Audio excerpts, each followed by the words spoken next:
Commander Olivia Wright smoothed her navy blue uniform for the 10th time in as many minutes. The large doors to the Galactic Council chambers loomed before her. They were carved from something that looked like marble, but shimmered with an inner light that no Earth material could produce. Beyond those doors sat the 12 most powerful species in the known galaxy, and they were about to judge humanity. "Ready, Commander?"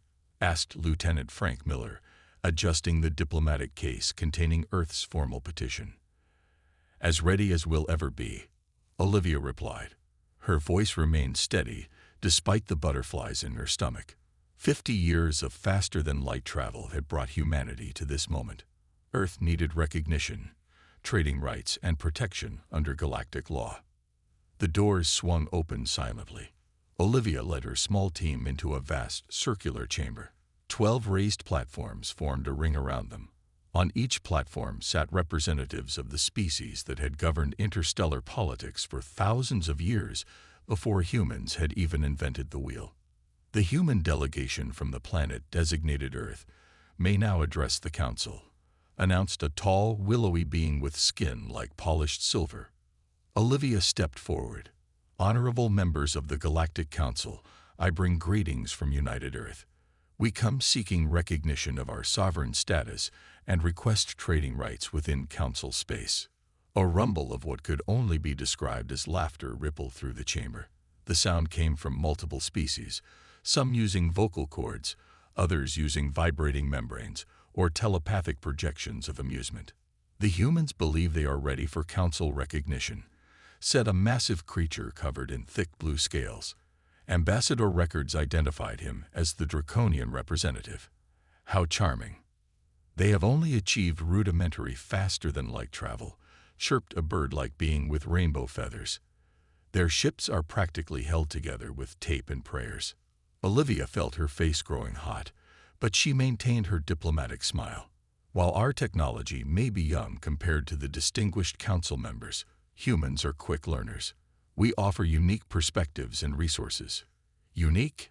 interrupted a being composed of swirling gases contained in a transparent exosuit.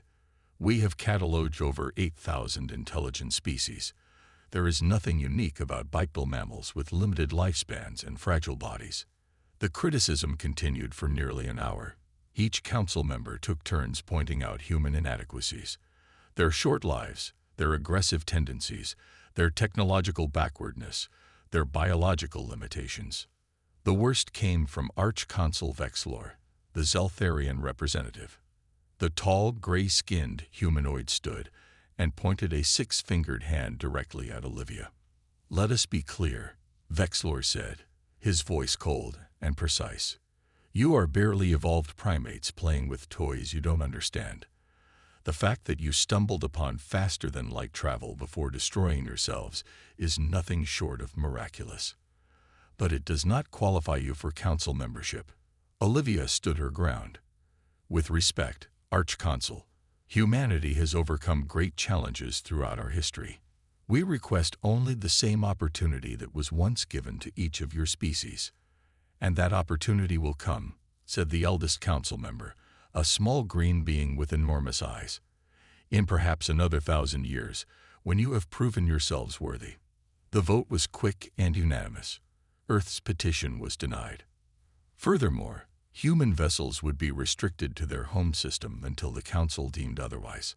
Olivia and her team were escorted from the chambers. As the doors closed behind them, Lieutenant Miller kicked the wall in frustration. "Those arrogant aliens. They treated us like children," he said. "Worse than children," said Dr. Susan Lopes, the team's xenobiologist.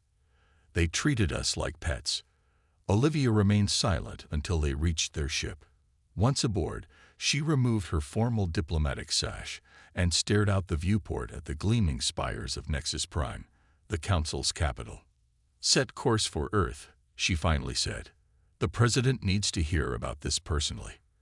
As their small vessel pulled away from the station, Olivia watched the massive alien ships that patrolled the area. Ships with technology centuries beyond Earth's current capabilities. "They won't be laughing forever," she said quietly. "I promise you that." 10 years passed since Commander Olivia Wright returned from the Galactic Council with Earth's rejection. 10 years that came to be known as the Silent Years. To the outside galaxy, it seemed humans had accepted their place in the cosmic order. Few alien traders visited the Sol system anymore. Those who did reported that humans were polite but distant, focusing on their own affairs. The galaxy moved on, forgetting about the unimportant apes on the edge of explored space. But beneath Earth's quiet surface, something remarkable was happening. Admiral Nathan Cole stood in the massive underground facility beneath the Mariana Trench.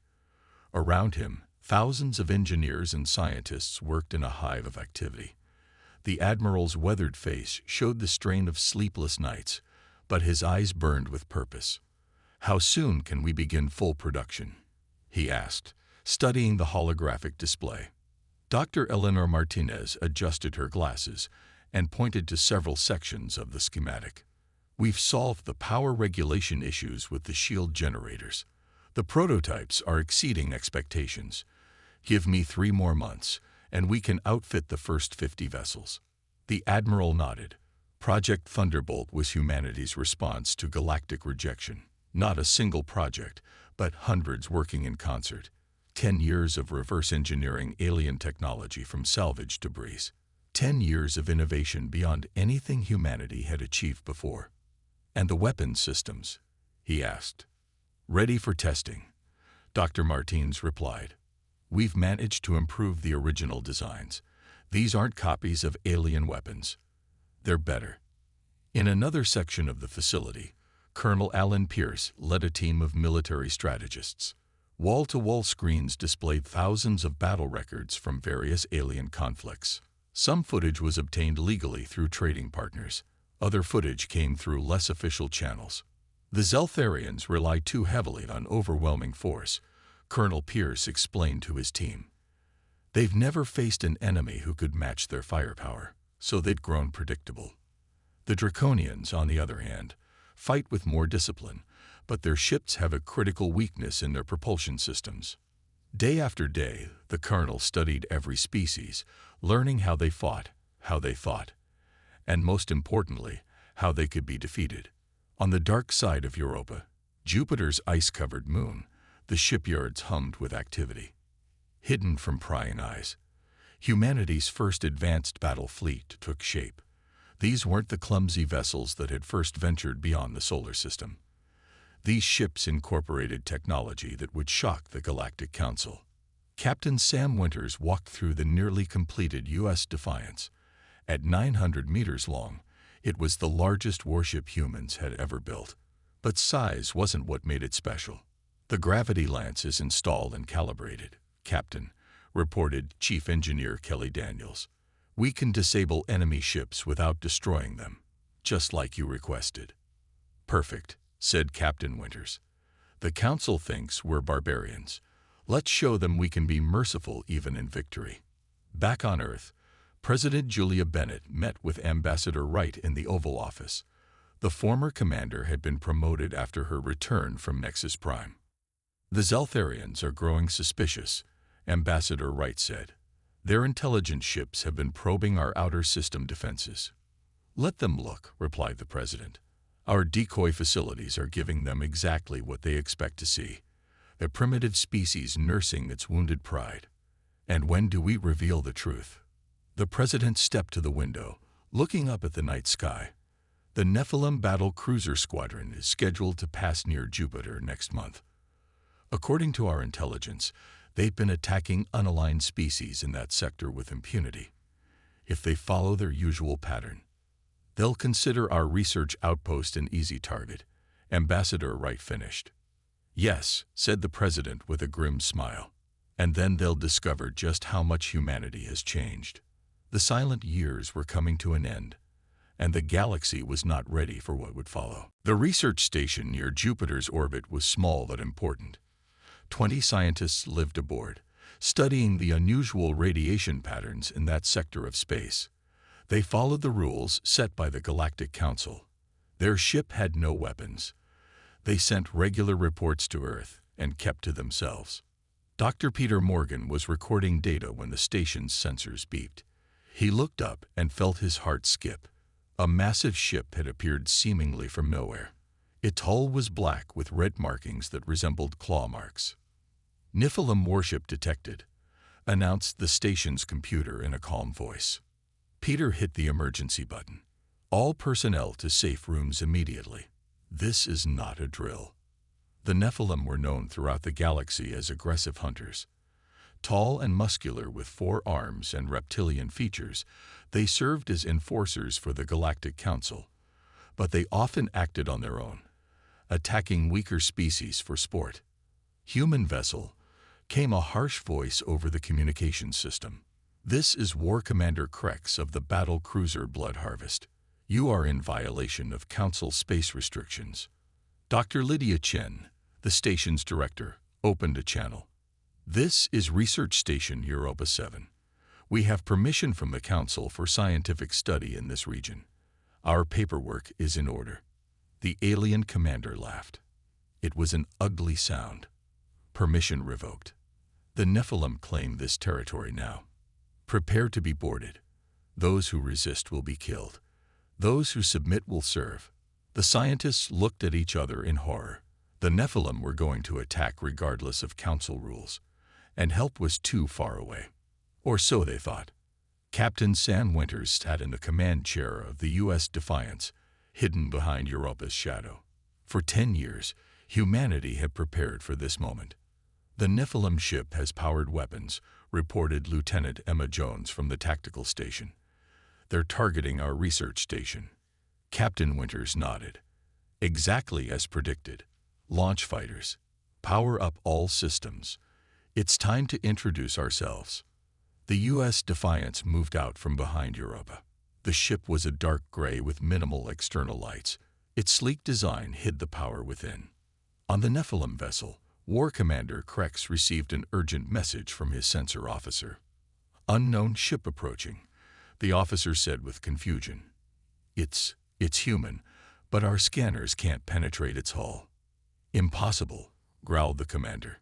"Human ships are primitive. Destroy it as a warning to the scientists." The Nephilim battle cruiser fired its main weapons. Red energy beams shot toward the Defiance. Captain Winters remained calm. "Shields." The energy beams hit an invisible barrier and dissipated harmlessly. Inside the Defiance, no one felt even the slightest tremor.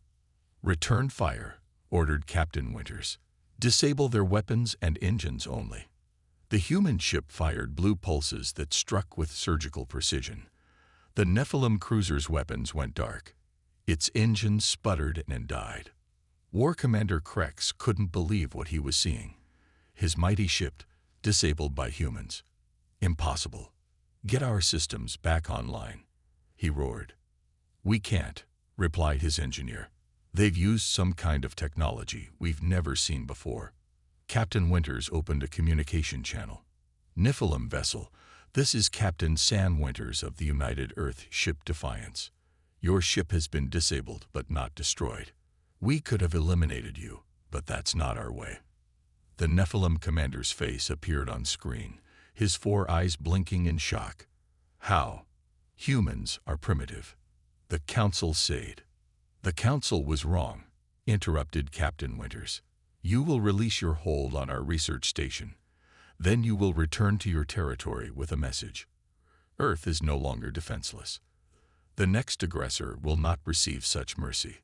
The disabled Nephilim ship was allowed to limp away. The research station was saved. Within hours, the U.S. Defiance vanished back to its hidden base. But the message had been delivered. Across subspace communications, word began to spread. Humans had technology that could defeat a Nephilim battle cruiser. The impossible had happened. The Galactic Council called an emergency session. The Galactic Council chamber buzzed with nervous energy. Representatives from all 12 species spoke in hushed tones. The Nephilim delegate stood before them, his pride visibly wounded. "The human vessel disabled the Blood Harvest in seconds," he admitted. "Our weapons had no effect on their shields."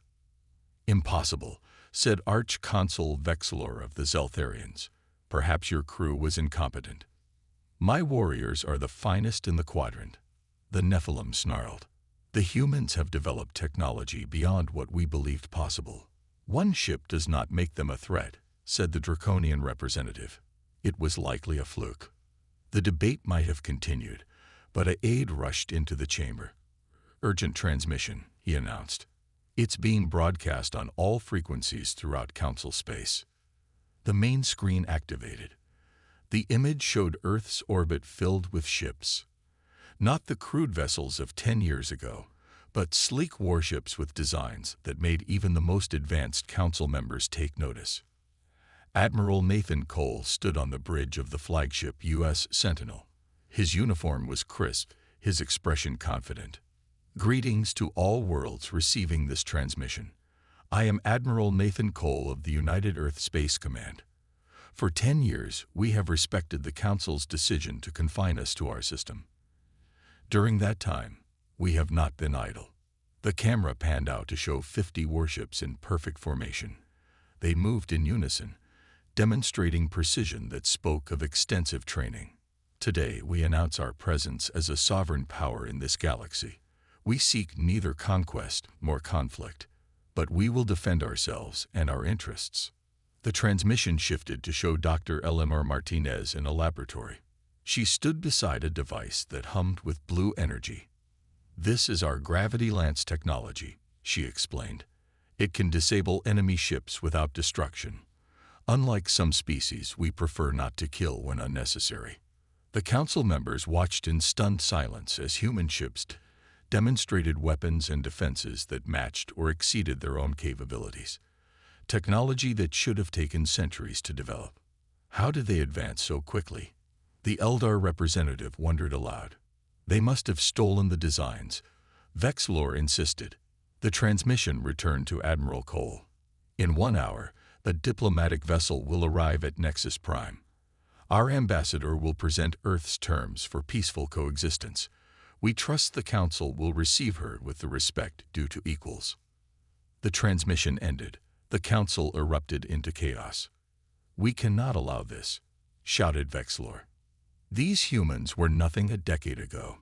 If we acknowledge them now, every minor species will think they can defy Council authority.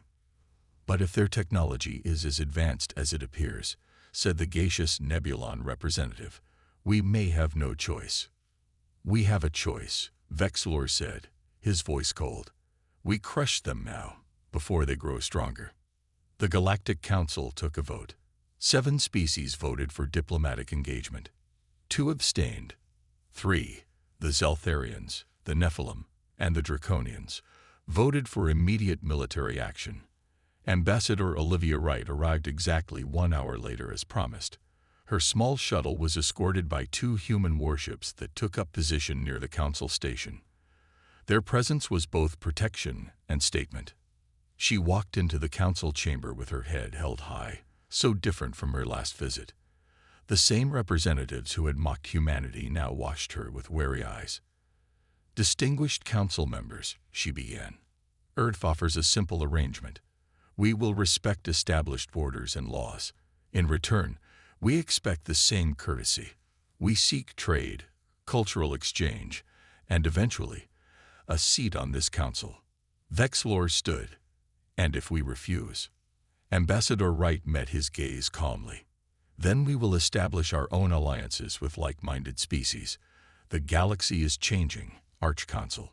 The Council can change with it or be left behind. The Zeltharian's face darkened with rage. This is a threat. No, Wright replied. It's an invitation to a new era. The choice is yours. As the Council debated, Vexlor slipped away to send a private transmission to the Zeltharian fleet. Diplomacy had failed. Now was the time for action. Earth's lunar colony gleamed under the stars. 60,000 people lived and worked in the domed cities built across the moon's surface. They were scientists, engineers, and families who had made the satellite their home. None of them expected an attack. Not so soon. Not so suddenly. Alarms blared throughout Lunar City 1. Emergency lights flashed red. Multiple ships appearing from hyperspace announced the colony's defense officer. Zeltharian signatures confirmed. Governor Howard Clark watched the screens with growing dread. 20 Zeltharian warships approached, their weapon systems hot. "This is Commander Drez of the Zeltharian Empire," came a harsh voice over the communication system. "Your illegal military buildup threatens galactic security. Surrender your colony or face destruction." The governor looked at his staff. They had practiced drills for this scenario, but facing actual alien warships was terrifying. "Activate defense grid," the governor ordered, "and send the emergency signal to Earth." "But sir, our defenses can't stop that many ships," his security chief protested. "Maybe not," the governor replied, "but we don't need to stop them. We just need to slow them down." The lunar defense grid activated. Invisible to the naked eye, a web of energy surrounded the moon. It wasn't meant for extended battle, but it would buy precious time. The Zeltharian ships fired. Energy beams struck the defensive shield. The colony shook, but held. Commander Drez frowned. His intelligence had suggested the lunar colony was lightly defended. "Increase power to forward batteries," he ordered. "Break through their shields." Back on Earth, Colonel Alan Pierce received the emergency signal. Within minutes, he was in the war room with Admiral Cole and President Bennett. "The Zeltharians have attacked the moon," Pierce reported. "Defense grid is holding for now, but it won't last long against that many ships." Admiral Cole nodded grimly. "This is what we prepared for. Launch Operation Reckoning." Throughout the solar system, hidden human ships powered up. Military bases that had remained cloaked for years revealed themselves. Earth's full defense network came online. Lieutenant Ryan Blackwood and his tactical team boarded their stealth ship. The unit consisted of 12 soldiers specially trained for space combat. Their mission was the most dangerous: infiltrate the Zeltharian command ship while the main fleet engaged the enemy. "Remember," Lieutenant Blackwood told his team, "we're looking for intelligence, not revenge. Get in, download their computer core, get out." On the moon, the shields began to fail. The colonists retreated to underground bunkers, praying help would arrive in time. "Shield integrity at 20%, reported the defense officer. "Breach imminent." Commander Drez smiled in satisfaction. "Prepare landing parties. Take prisoners for questioning about human military capabilities." But before the shields could fail completely, new signals appeared on the Zeltharian scanners. "Commander, multiple ships approaching at high speed." 6 human warships emerged from Earth's shadow, moving faster than any vessels the Zeltharians had ever encountered. At their head flew the U.S. Defiance, Captain Sam Winters in command. "This is Captain Winters to all Zeltharian vessels. You are engaged in an unprovoked attack against a civilian colony. Cease fire immediately or face the consequences." Commander Drez laughed. 6 ships against 20. "Your bravery is admirable but foolish, human." "Perhaps," replied Captain Winters. "But technology beats numbers." The human ships launched their attack. Unlike the Zeltharians, who relied on overwhelming firepower, the Earth vessels used precision and speed. They darted between the larger alien ships, firing gravity lances that disabled engines and weapon systems. Lieutenant Blackwood's stealth ship slipped through the chaos undetected. They attached to the hull of the Zeltharian command ship and cut their way inside. Within 30 minutes, 15 Zeltharian vessels drifted powerless. 3 had retreated. 2 had been destroyed when their captains had chosen to overload their cores rather than be captured. As Lieutenant Blackwood's team downloaded vital intelligence from the Zeltharian computers, they discovered something chilling: detailed plans for a genocide campaign against humans. The Zeltharians hadn't just wanted to contain Earth. They wanted to eliminate humans entirely. The human ships withdrew after neutralizing the threat, leaving the disabled Zeltharian vessels to be collected by their own rescue ships. The message was clear: humans could have destroyed them all, but chose mercy instead. The first battle was over. The war had just begun. The Galactic Council chambers were no longer a place of order and dignity. Representatives shouted over one another. Some demanded action against the Zeltharians for their unauthorized attack. Others called for sanctions against Earth for their military buildup. The unity that had held the galaxy together for thousands of years was crumbling. Ambassador Olivia Wright stood in the center, waiting for the chaos to subside. In her hand, she held a data crystal containing the evidence recovered by Lieutenant Blackwood's team. "Esteemed representatives," she said when the noise finally died down, "I present evidence that the Zeltharian Empire has been planning genocide against humanity for years." She inserted the crystal into the Council's main computer. Images appeared on the large screen, detailed plans for the systematic extermination of humans throughout the galaxy. "These documents were recovered from the command ship that led the attack on our lunar colony," she explained. "They prove that Arch-Consul Vexilor has been deceiving this council for years." The Zeltharian representative rose in fury. "This is fabricated.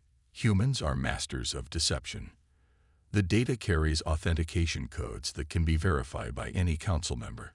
Ambassador Wright replied calmly, "We invite independent examination." The council broke into three distinct groups. The hardliners, led by the Zeltharians, demanded immediate action to contain the human threat.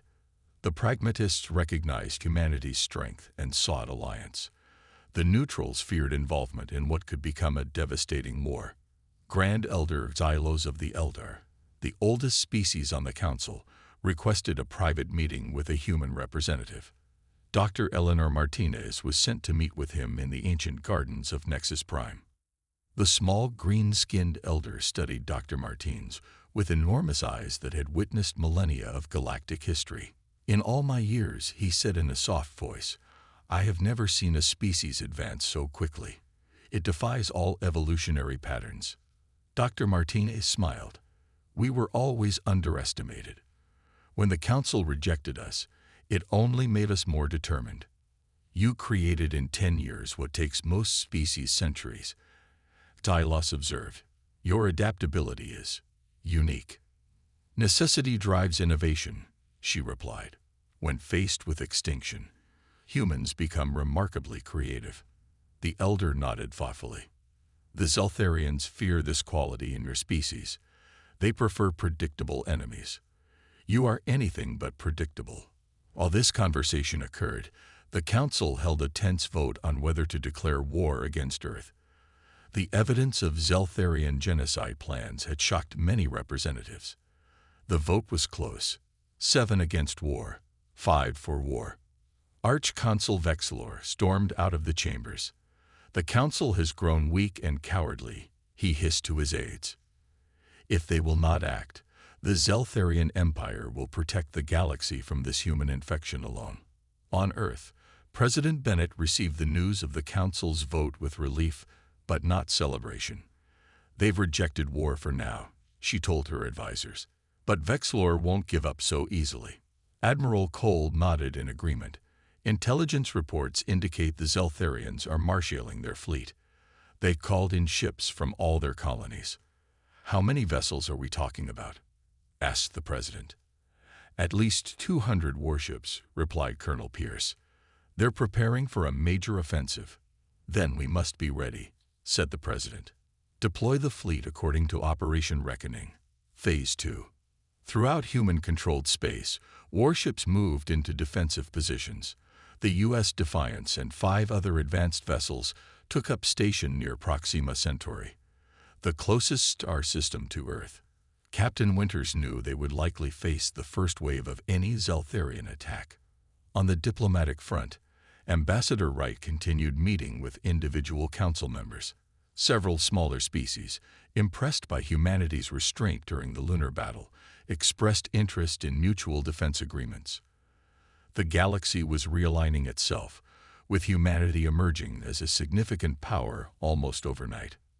No one realized that Vexilor's plans were far more treacherous than a direct assault on Earth. The Zeltharians were preparing to attack neutral council worlds and blame humanity for the destruction. The peaceful Eldar colony world of Serenity burned. Zeltharian warships bombarded its cities from orbit, their weapons showing no mercy. Similar attacks happened simultaneously across 5 other neutral worlds. Millions of innocent beings died in the first hour alone. "Send the distress signal," ordered the Eldar governor as his palace crumbled around him. "Tell them it's the humans."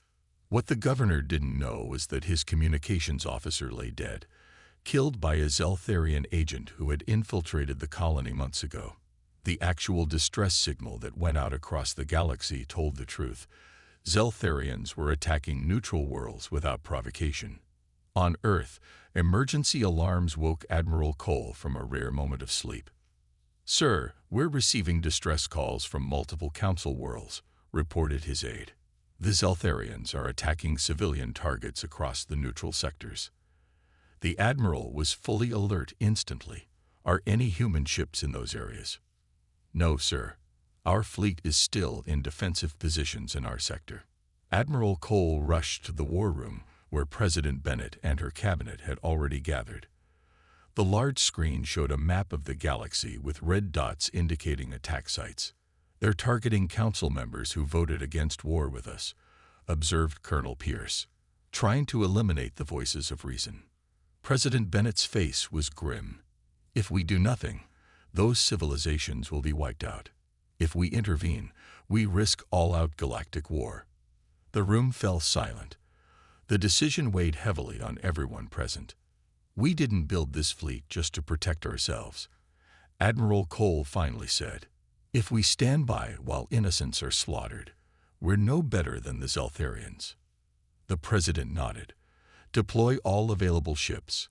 Operation Reckoning is now in full effect." Throughout the solar system, humanity's full military might revealed itself. 120 warships emerged from hidden bases and shipyards. They formed up into battle groups and jumped to faster-than-light speed, racing to aid the worlds under attack. Captain Lisa Rodriguez commanded the carrier U.S. Thunderchild. Her ship led a group of 15 vessels toward the Eldar homeworld. "Time to target," she asked her navigation officer. 20 minutes at maximum speed, Captain." Captain Rodriguez studied the tactical display. The Eldar homeworld was surrounded by 30 Zeltharian ships. The beautiful crystal cities that had stood for thousands of years were being systematically destroyed. "Launch all fighters as soon as we exit FTL," she ordered. "Priority is civilian evacuation." When the human fleet arrived, they found chaos. The Zeltharians, not expecting interference, had spread their forces thin to attack multiple targets. This gave humanity's smaller fleet a tactical advantage.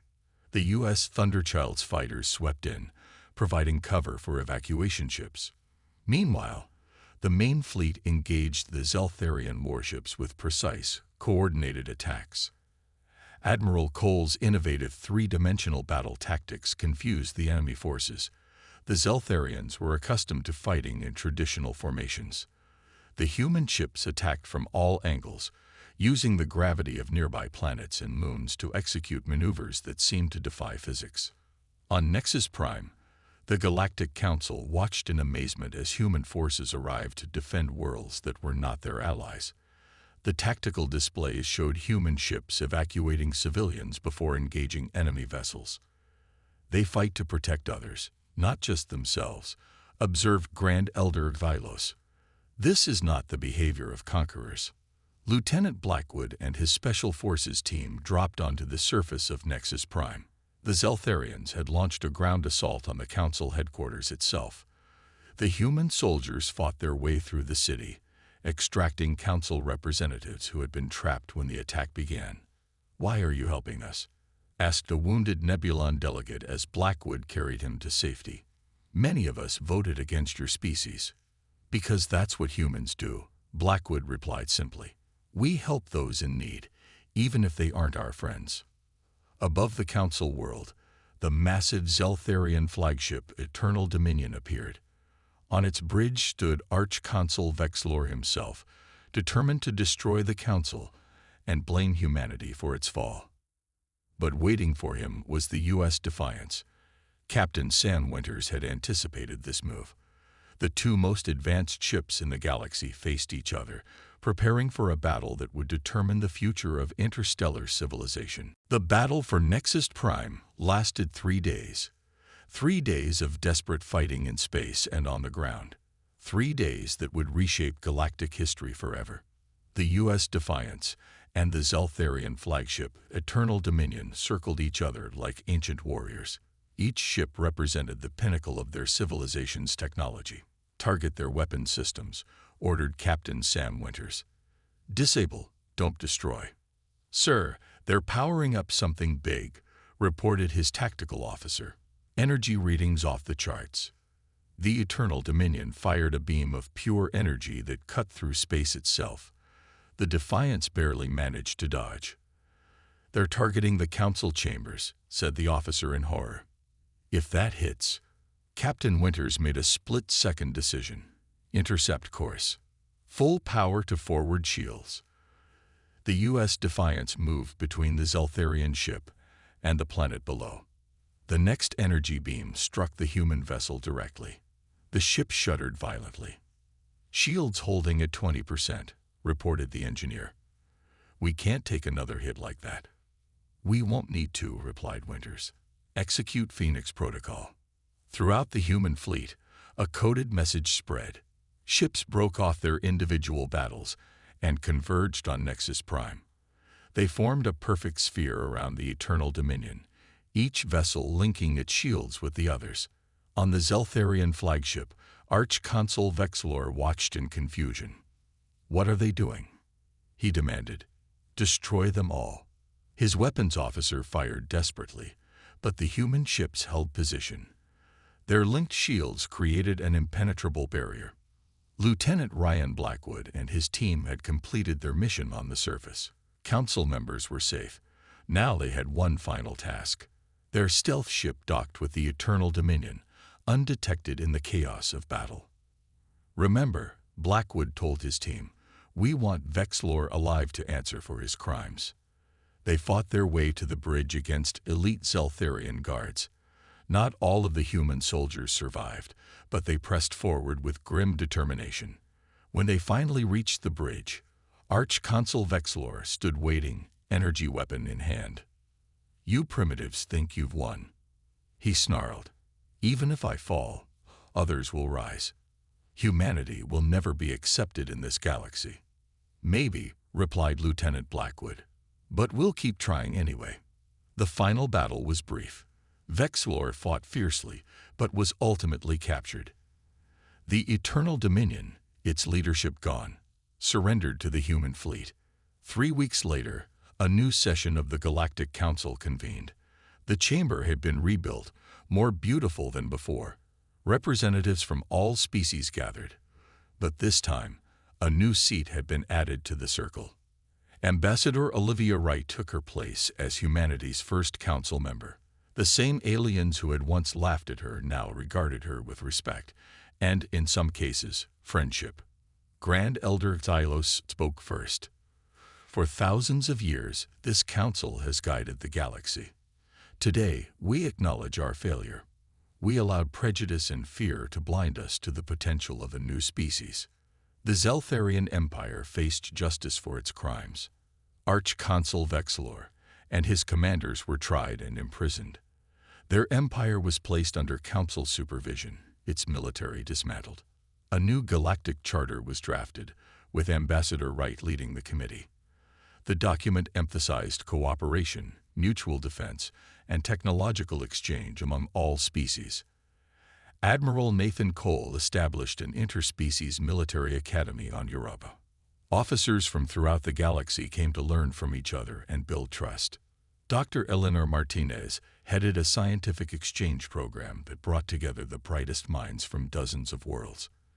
Together, they began solving problems that affected multiple species, from curing diseases to developing cleaner energy sources. Above the entrance to the council chambers, a new inscription was carved in the languages of all member species. Strength lies not in superiority, but in unity and understanding. Captain Sam Winters received a new command. The U.S. Harmony, the first ship built jointly by humans and other council races. Its crew included members from 8 different species, working together as equals. As the Harmony prepared for its maiden voyage to explore uncharted space, Captain Winters looked at his diverse bridge crew and smiled. "Not bad for a species of barely evolved primates," he said, remembering the insult from 10 years ago. His Eldar navigation officer tilted her head curiously. "I don't understand, Captain." "Just an old joke," Winters replied. "Set course for the unknown. Let's see what we can discover together." The ship jumped to faster than light speed, carrying with it the hope for a new era of galactic peace, an era where no species would be